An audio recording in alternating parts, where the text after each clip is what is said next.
और अच्छे से पढ़ाई करना, ठीक है?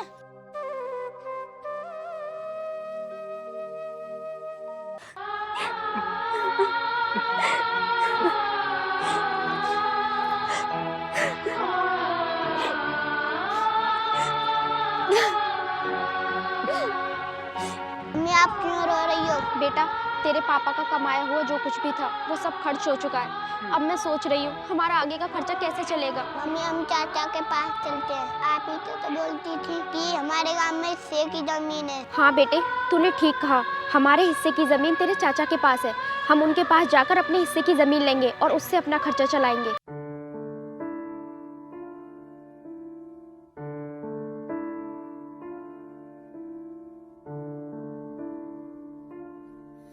चाचा मुझे घुमाने ले चलो, मुझे आइसक्रीम खानी है। ऐसा आप पहले खिलाते थे। अबे चल हट, तेरा बाप का हमारे लिए करोड़ों का खजाना छोड़ गया है जो हम तुझ पे बहस करेंगे। तुम लोग तो शहर में रहते थे, यहाँ क्यों आए हो? भैया, आप तो जानते हो आपके भाई को मरे हुए 2 महीने हो गए। हाँ तो फिर हमारे घर पे कमाने वाला कोई नहीं बचा है। हम पैसों की तंगी के कारण आपके यहाँ आए हैं। तो इसमें हम क्या कर सकते हैं? भैया, मैं आपके हाथ जोड़ती हूँ, मुझे उनके हिस्से की ज़मीन दे दीजिए। मैं उसी में अपना गुजारा कर लूँगी। पहले तो आप हमारे लाख मनाने पर भी इस घर को छोड़कर चली गई, तो अब किसी मुँह से हिस्सा मांग रही हो? तुम कान खोलकर सुन लो, यहाँ तुम्हारा कोई हिस्सा नहीं है। नहीं भैया, ऐसा मत बोलिए। मैं इस बच्चे को लेकर कहाँ जाऊँगी? वो सब हम नहीं जानते। ये सब तुम्हें घर छोड़ने से पहले सोचना था। ये सब हमने तुम्हारे लिए ही छोड़ा था, लेकिन हमेशा के लिए नहीं दिया था तुम्हें। यहाँ पर तेरा कोई हिस्सा नहीं है।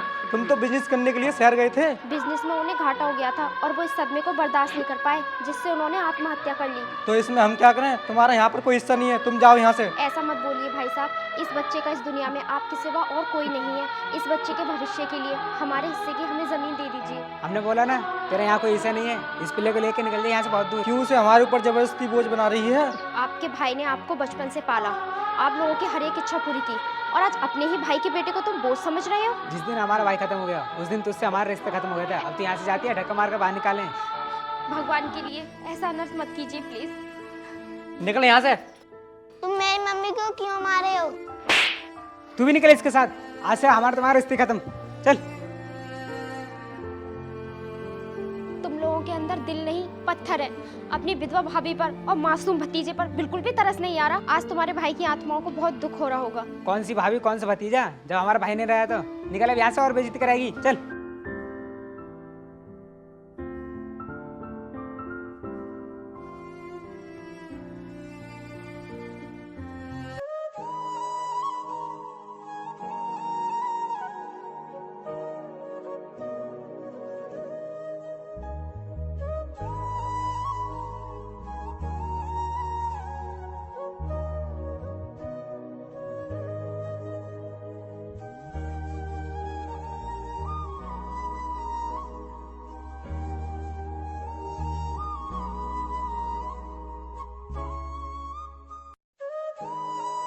अरे बेटा, तुम तो स्कूल गए थे ना, फिर आ कैसे गए? माँ मेरे कपड़े बहुत गंदे हैं। टीचर ने मुझे क्लास में घुसने नहीं दिया। अच्छा, कोई बात नहीं मेरे बेटे, तू घर रहकर ही पढ़ाई करना और मैं तुझे पढ़ाऊंगी। माँ मेरे पापा होते मुझे नए कपड़े दिला देते। आज मुझे स्कूल से इस तरह मोगा वापस नहीं आना पड़ता।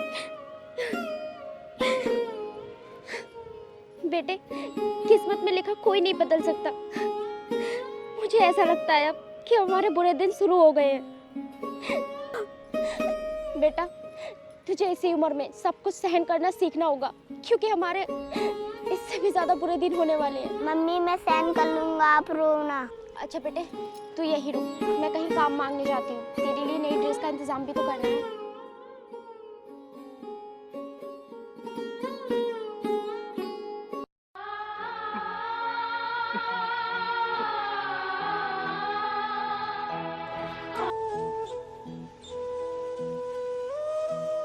ये मनुष्य औरत फिर आ गई हमारे रास्ते में।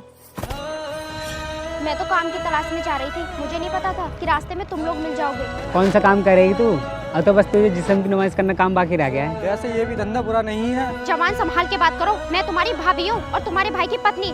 जरा सी भी शर्म नहीं रही तुम लोगों के अंदर? तो हम क्या गलत कह रहे हैं? यही काम कर ले, इसमें आमदनी भी अच्छी हो जाएगी। अच्छा हुआ कि तुम्हारे भैया इस दुनिया में नहीं है, वरना उन्हें ये सब देखकर आज बहुत दुख होता। वो मर गए तो इसमें हम क्या करें, हम पर कोई फर्क नहीं पड़ता, चाहे तेरा पिल्ला मरे चाहे तू मरे। किसी का इतना दिल दुखाना भी अच्छा नहीं होता, कभी कभी भगवान को भी बुरा लगता है। वो कहते हैं ना, मत दुखा किसी गरीब का दिल, वरना वो भी रो देगा।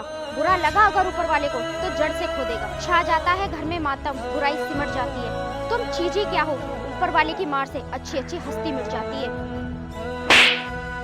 तुम लोग इतने भी गिर जाओगे ये मैंने कभी नहीं सोचा था। एक विधवा औरत पे हाथ उठाया तुम लोगों ने। अगर तू हमारे सामने से नहीं गई ना तो हम तुझे जान से मार देंगे।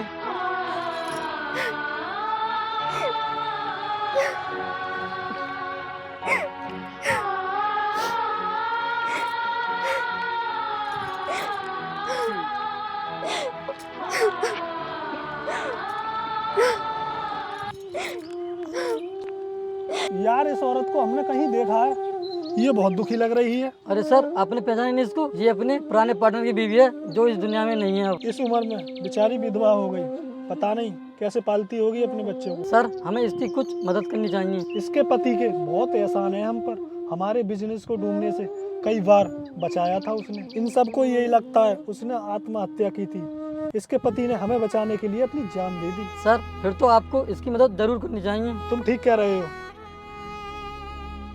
अरे सुनिए भाभी जी।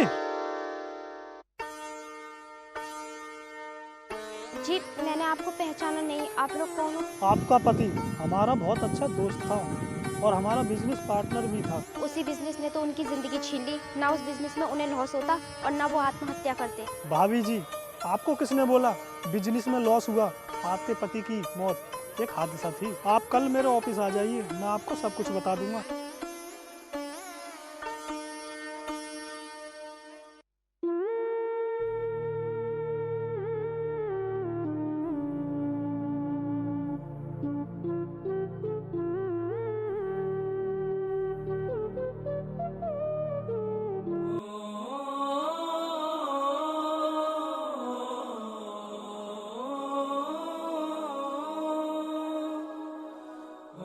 अरे भाभी जी, आप बैठिए। आपका बच्चा बहुत सुंदर है, काश आज हमारे भैया होते।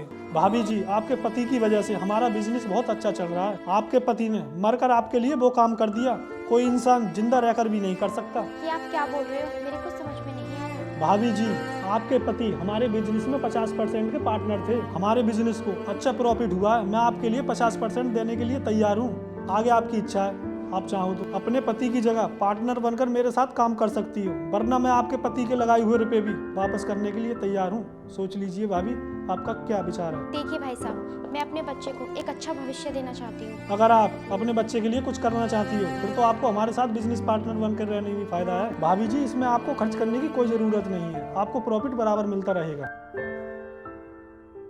ये सब तेरी वजह से हुआ है। ना ही तू मुझे कंपनी में चोरी करने के लिए बोलता, ना ही हमारी ऐसी हालत होती। मैंने तुमसे छोटा घोटाला करने के लिए बोला था, लेकिन तुम्हें तो अमीर बनने की बहुत जल्दी थी ना, जो तुमने बड़ा हाथ मार दिया एकदम। छोटा घोटाला करने पर भी बदनामी उतनी ही होती है, समझे तुम? अब देखो हमारा धीरे धीरे सब कुछ बिक गया। एक रास्ता है, अगर तुम मेरी बात मानो तो। हाँ बताइए, हम भी तो जाने अब क्या चल रहा है तुम्हारे शैतानी दिमाग में। हमारे बड़े भाई का एक दोस्त है जिसका बिजनेस अच्छा चल रहा है, हम उसके पास चलते हैं और हम उनसे कुछ पैसे उधार मांगते हैं ताकि हमारा काम फिर से चल सके। तुम्हें क्या लगता है वो हमें पैसे दे देगा? अरे क्यों नहीं देगा, हम उसे जाकर बताएंगे ना कि हम उसके दोस्त के भाई हैं, हम अपने भाई का इस्तेमाल करेंगे। आखिर हमारा मरा हुआ भाई किस दिन काम आएगा।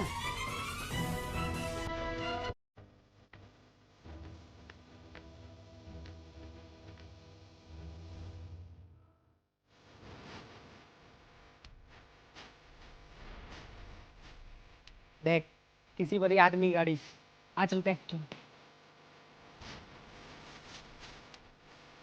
मैम साहब, मैम साहब पैसे दे दो। मैम साहब, एक मिनट पीछे तो हटो, मुझे दरवाजा तो खोलने दो।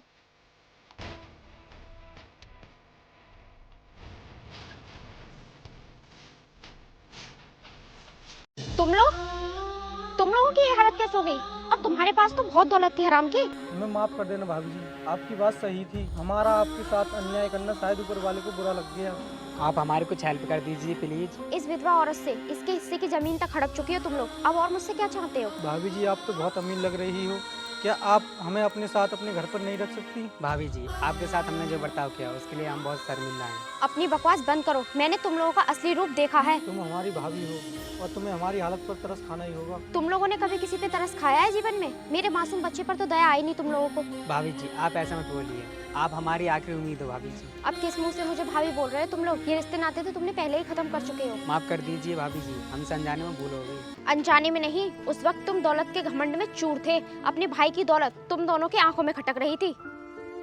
मैंने तुम लोगों से पहले ही बोला था, किसी गरीब बेसहारा का दिल मत दुखाना तुम लोग। अगर ऊपर वाले को बुरा लगा तो हस्ती मिटा देगा वो तुम लोगों की, और उसी का परिणाम भुगत रहे हो तुम लोग। लेकिन भाभी जी। भाभी मत बोलो मुझे। ये रिश्ता तुमने उसी वक्त खत्म कर दिया था जिस वक्त मुझे सबसे ज्यादा सहारे की जरूरत थी, और मुझे घर से धक्के मार कर निकाल दिया था। और बचा हुआ रिश्ता तुमने उसी दिन खत्म कर दिया, मुझे वो सब बोलकर। भाभी जी हमारे गुस्से में ऐसे बोल देने से खून का रिश्ता थोड़ी ना खत्म हो जाएगा। बड़ा अजीब रिश्ता है ये तुम्हारा, भाई से खून का रिश्ता, और उस भाई का खून जिस बच्चे की रगों में है उसी का हक छीन लिया तुम लोगों ने, उसके साथ बेईमानी की। मैं तुम लोगों की मदद तो करना चाहती हूँ, लेकिन तुम लोग इस लायक नहीं हो। अब पूरी जिंदगी भीख मांग कर काटो, तब पता चलेगा तुम लोगों को। जब इंसान से अपनी दगाबाजी करते हैं तो उस पर क्या गुजरती है। चलो अब हटो यहाँ से, जैसी करनी वैसी भरनी।